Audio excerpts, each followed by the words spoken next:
মাসখানেকের মধ্যে শতাধিক সরকারি বেসরকারি বাসকে যাত্রী সাথী অ্যাপের আওতায় আনা হবে বলে সূত্রের খবর। বৃহস্পতিবার ময়দান টেন্টে এক বৈঠকে এই পরিকল্পনা নেওয়া হয় পরিবহন সচিব সৌমিত্র মোহনের উপস্থিতিতে। বৈঠকে উপস্থিত ছিলেন বেসরকারি বাস সংগঠনের প্রতিনিধিরাও।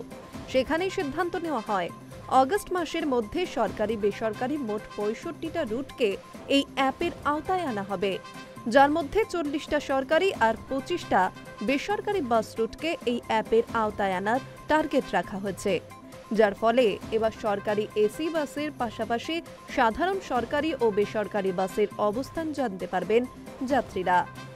বৈঠক শেষে বেরিয়ে West Bengal bus minibus owners অ্যাসোসিয়েশনের সাধারণ সম্পাদক প্রদীপ নারায়ণ বসু বলেন, আমরা সরকারের সঙ্গে সব রকম সহযোগিতা করব।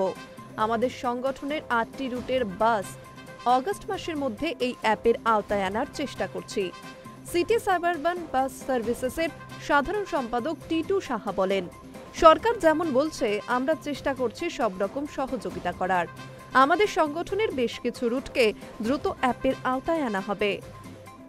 মনে করা হচ্ছে এই প্রক্রিয়া শুরু করলে মানুষ আগে থেকেই বোঝা যাবেন কতক্ষণে বাস আসবে। পাশাপাশি প্রত্যেক বাস স্টপেজে ডিজিটাল বোর্ড বসানো নিয়েও এদিন আলোচনা হয় বৈঠকে, যেখানে কোন বাস কখন আসবে সেই সময় দেখানো হবে।